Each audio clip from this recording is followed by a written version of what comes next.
February 1945, the Soviet Union. Roosevelt, Churchill, and Stalin, the heads of government of the United States, the United Kingdom, and the Soviet Union, meet at Yalta in Crimea to discuss the post-war reorganization of Germany and Europe. One of the key points of their meeting is that after the war is over, Nazi leaders will be found and prosecuted. In November 1945, the Tribunal of American, Soviet, British, and French judges and prosecutors in Nuremberg starts a trial of senior Nazis, accusing them of crimes against peace, war crimes, and crimes against humanity, namely murder, extermination, enslavement, and the deportation of civilian populations. Less than a year later, on the 1st of October 1946, the verdicts are given, and 12 of the 22 defendants are sentenced to death by hanging. One of them is a founder and publisher of the violently anti-Semitic newspaper Der Stürmer, Julius Streicher. Julius Sebastian Streicher, the ninth child of a primary school teacher, was born on the 12th of February 1885 in the village of Fleinhausen, then part of the German Empire. From 1904, Julius worked as a primary school teacher and was known for his short temper and dictatorial demeanor. In 1909, Streicher was transferred to Nuremberg, where in 1913 he married Königin Roth, the daughter of a baker and brewer in Bamberg. The marriage produced 2 sons.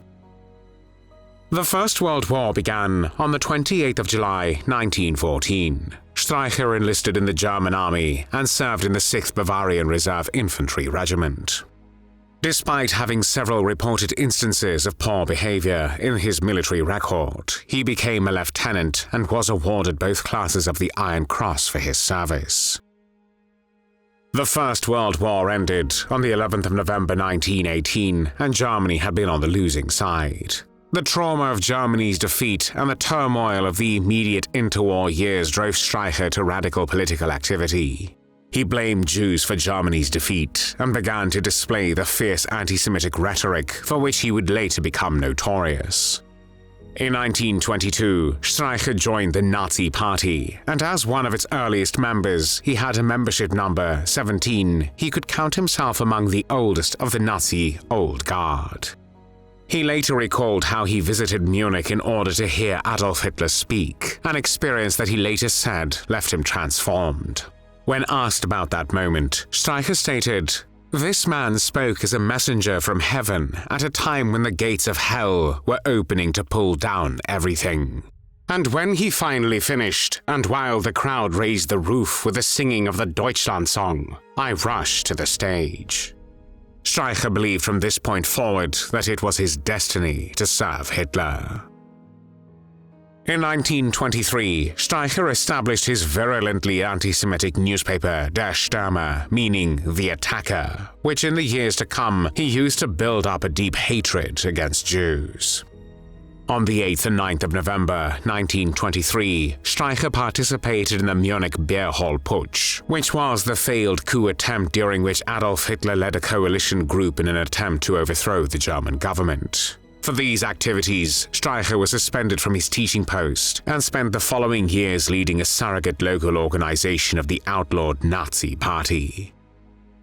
Hitler, who was convicted of high treason and sentenced to 5 years in prison, only served 8 months of his sentence, and following his release, the Nazi leader named Streicher Gauleiter or district leader of Middle Franconia, later Franconia. Between 1924 and 1932, Streicher held a seat in the Bavarian parliament. This position gave him a margin of parliamentary immunity, a safety net that would help him resist efforts to silence his racist message, as in his magazine Der Stürmer, he claimed not only that Jews were responsible for the depression, unemployment, and inflation in Germany, but also that they were white slavers responsible for over 90% of the prostitutes in the country. After Adolf Hitler and the Nazi Party came into power in January 1933, and during the first months of the National Socialist regime, Streicher chaired the Central Committee to repulse Jewish atrocity and boycott agitation. In this capacity, he helped to organize the famous one-day boycott of Jewish businesses on the 1st of April, 1933. This boycott, targeting Jewish businesses and professionals, was the first nationwide planned action against the Jews. Streicher had a low IQ, at 102, and was considered by many observers to be insane. Despite this, his anti-Semitic newspaper Der Stürmer and his speaking tours made him one of the best-known leaders in Nazi Germany. For his speaking, writing, and preaching hatred of the Jews, Streicher was widely known as Jew Beta #1. In his speeches and articles, week after week, month after month, he infected the German mind with a virus of anti-Semitism and incited the German people to active persecution. Der Stürmer's slogan was, "The Jews are our misfortune," and the magazine reached a peak circulation of 600,000 in 1935. It very often presented caricatures of Jews and was characterized by a combination of anti-Semitism and pornographic obsessions. One of Streicher's constant themes was the sexual violation of ethnically German women by Jews, a subject which he used to publish semi-pornographic tracts and images detailing degrading sexual acts. Streicher's Der Stürmer became a medium of political pornography. The fascination with pornographic aspects of the propaganda in Der Stürmer was an important feature for many anti-Semites. His portrayal of Jews as subhuman and evil is considered to have played a critical role in the dehumanization and marginalization of the Jewish minority in the eyes of common Germans, creating the necessary conditions for the later perpetration of the Holocaust. However, Streicher propagated such an eliminatory and unusually vulgar anti-Semitism that it earned him criticism even within his party. In one of his speeches, he explained that the semen of a Jew is a foreign protein that gets into the blood of an Aryan woman during sexual intercourse, and from there poisons her soul. Streicher claimed that after just one such sexual encounter, such Aryan women would be quasi-Jewish impregnated and would no longer give birth to Aryan children, but only bastards. Streicher's publishing firm, which was financially very successful and made him a multi-millionaire, also released 3 anti-Semitic books for children. Such works of Nazi propaganda were used to indoctrinate the youth of Germany into Nazi racial ideology.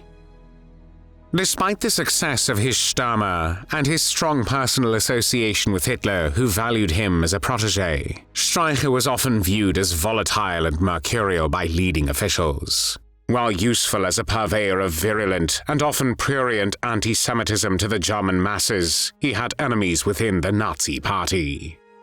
His disagreeable temperament, reckless ambition, and overzealous self-enrichment, principally from Jewish property seized or purchased during the Aryanization efforts, made him enemies in party circles. Another reason why Streicher had enemies was that he did not limit his bitter and abusive attacks to Jews themselves, but also launched them against those he perceived as insufficiently hostile towards the Jews. For example, he dismissed the Italian dictator Benito Mussolini as a Jewish lackey for not being anti-Semitic enough. Between 1935 and the end of the Second World War, upwards of 6,500 persons were identified and denounced in Der Stürmer for not being sufficiently anti-Semitic. To protect himself from accountability, Streicher relied on Hitler's protection. The Führer declared that Der Stürmer was his favorite newspaper and saw to it that each weekly issue was posted for public reading in special glassed-in display cases known as Stürmerkasten. Streicher once opined with the following words: "If the brains of all university professors were put at one end of the scale, and the brains of the Führer at the other, which end do you think would tip?" Because of his role as Gauleiter of Franconia, he also gained the nickname Frankenführer, King of Nuremberg, and the Beast of Franconia. In August 1938, Streicher ordered that the Grand Synagogue of Nuremberg to be destroyed. He later claimed that his decision was based on his disapproval of its architectural design, which in his opinion disfigured the beautiful German townscape. Despite his special relationship with Hitler, after 1938, Streicher's position began to unravel. During the Kristallnacht, which was a series of coordinated violent riots against the Jews throughout Nazi Germany and recently incorporated territories which occurred on the 9th and 10th of November 1938, 11 people were murdered in Nuremberg alone. The Jews in Streicher's Gau Franconia, capital of which was Nuremberg, were forced by psychological pressure or by force to sell their properties, to cede houses and businesses to Streicher or to persons named by him. In many cases, the compensation payments for these extortions were less than 10% of their actual value.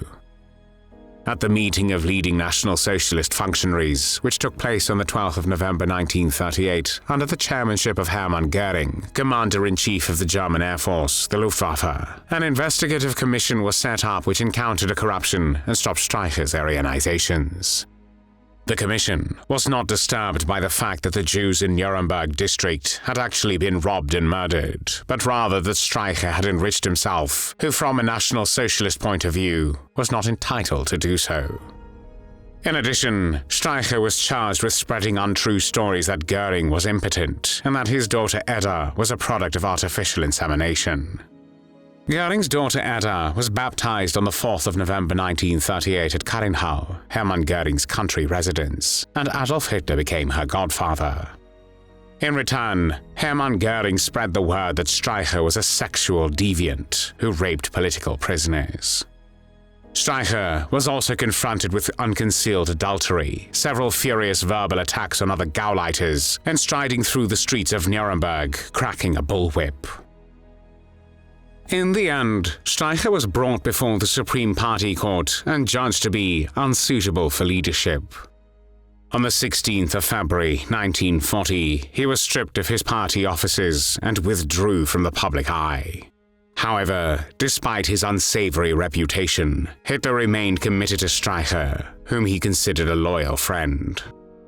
Though he was forbidden to enter Nuremberg, by Hitler's order he was permitted to retain the title of a Gauleiter and wear the associated uniform. Der Stürmer and the associated publishing house, from which Streicher made millions of Reichsmarks, were left to him on Hitler's instructions. After his downfall, Streicher lived on his estate farm, known as Streicherhof, 20 kilometers from Nuremberg, but he was still important for the Nazi propaganda. As early as 1938, Streicher began to call for the annihilation of the Jewish race. In May 1939, Streicher wrote, "The Jews in Russia must be killed. They must be exterminated root and branch." In an article produced in September 1938, he termed the Jew a germ and a pest, not a human being, but a parasite, an enemy, an evildoer, a disseminator of diseases who must be destroyed in the interest of mankind. Other articles urged that only when world Jewry had been annihilated would the Jewish problem have been solved. The Second World War began on the 1st of September 1939, when Germany invaded Poland. In February 1940, Streicher published a letter from one of Der Stürmer's readers, which compared Jews with swarms of locusts, which must be exterminated completely. On the 25th of December 1941, he wrote, "If the danger of the reproduction of that curse of God in the Jewish blood is to finally come to an end, then there is only one way, the extermination of that people whose father is the devil." In 1943, Streicher's wife Kunigunde Streicher died after 30 years of marriage. In early 1945, he married his former secretary, Adele Tappe. As he later said, because of her, he decided not to commit suicide. Instead, in May 1945, he surrendered to the Allied armies. Justice finally caught up with Streicher after he was arrested on the 23rd of May 1945 at his escape location in the Alps. Streicher, a radical anti-Semite who presented himself as a painter with the name Sailor, was arrested by the American soldiers led by a group of American officers of the 101st Airborne Division led by Major Henry Plitt, who had Jewish roots. At that time, information was circulating among the public that the greatest Jew Beta was arrested by a Jew. While being interrogated, Streicher gave the impression that he was mentally confused. He was then tried at the Nuremberg trials, which were held against representatives of the defeated Nazi Germany. He faced 2 charges: conspiracy to commit crimes against peace and crimes against humanity. During the trial, Streicher, for the last time, displayed his flair for courtroom theatrics that had once made him famous. He answered questions from his own defense attorney with diatribes against Jews, the Allies, and the court itself, and was frequently silenced by the court officers. He also peppered his testimony with references to passages of Jewish texts, which he had so often carefully selected and inserted into the pages of Der Stürmer. Edward Gardner, a former US Army soldier who during the Nuremberg trials guarded Adolf Hitler's henchmen for 6 months, recalled many years later that when Julius Streicher was going to court, he would always ask the soldiers for chewing gum. Streicher was largely shunned by all of the other Nuremberg defendants, among whom he had the lowest IQ. In the morning, Julius Streicher would do his exercises on the floor, then flush the toilet and wash his face with the toilet water, becoming the so-called dirty old man of the prison. He would also make up numerous accusations. Streicher claimed that after his capture, he had been mistreated by the Allied soldiers. According to his account, they ordered him to take off his clothes and left him in his cell undressed for days. They burned him with cigarettes and made him put out the cigarettes with his bare feet. The only water they allowed him to drink was putrid toilet water. Then he said that they made him kiss the feet of black soldiers, only to later beat him with a bullwhip. He further claimed that some of the soldiers also spat on him and forced his mouth open to spit into it. In addition, Streicher complained that all his judges were Jews. Most of the evidence against Streicher came from his numerous speeches and articles over the years, which, as prosecutors contended, were so incendiary that he was an accessory to murder and therefore as culpable as those who actually ordered the mass extermination of the Jews. During the trial, Streicher claimed to have known nothing about the Holocaust, saying that he was merely a nature lover who only wanted the foreigners out of his country. However, he lied. His press photographer was sent to visit the ghettos of the East in the spring of 1943, which coincided with the time of the destruction of the Warsaw Ghetto. The Jewish newspaper, Israelitisches Wochenblatt, which Streicher received and read, carried in each issue accounts of Jewish atrocities in the East and gave figures on the number of Jews who had been deported and killed, not only in Poland, but also in Croatia, Romania, Latvia, and Yugoslavia. Even though Streicher was aware that Jews were being slaughtered with reports and photographs, he kept up his antisemitic propaganda until February 1945, when the final edition of the newspaper was published. In January 1943, he wrote and published an article which said that Hitler's prophecy was being fulfilled, that world Jewry was being eradicated, and that it was wonderful to know that Hitler was freeing the world of its Jewish tormentors.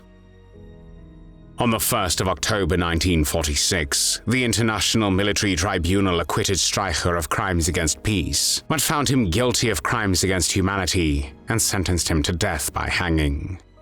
While Goering, Streicher's arch-nemesis, committed suicide only hours before execution, Julius Streicher fared far worse. Streicher was executed by American Army Sergeant John C. Woods, who had no documented pre-war experience as a hangman.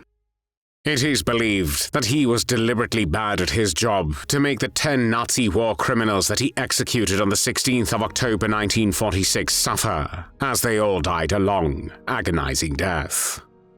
The Nazis executed by Sergeant Woods fell from the gallows with a drop insufficient to snap their necks, resulting in their death by strangulation that in some cases lasted several minutes. Additionally, the trapdoor was too small, causing several of the condemned to suffer bleeding head injuries as they fell. On the 16th of October 1946, the day of his execution, at the bottom of the scaffold, Streicher, a total fanatic, shouted, "Heil Hitler." The American officer then said, "Ask the man if he has any last words."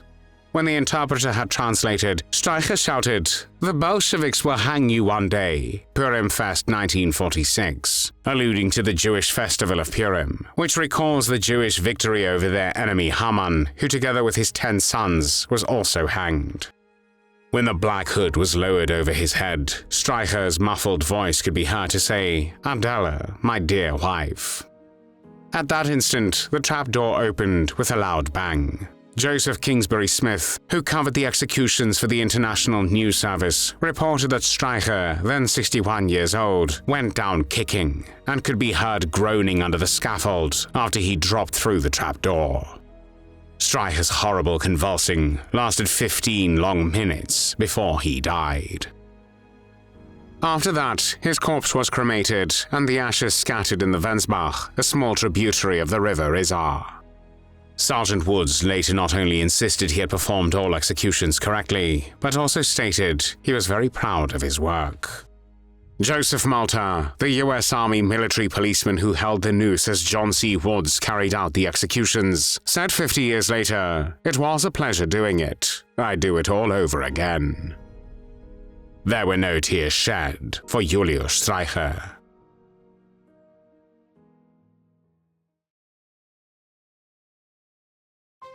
Thanks for watching the World History Channel. Be sure to like and subscribe, and click the bell notification icon so you don't miss our next episodes. We thank you, and we'll see you next time on the channel.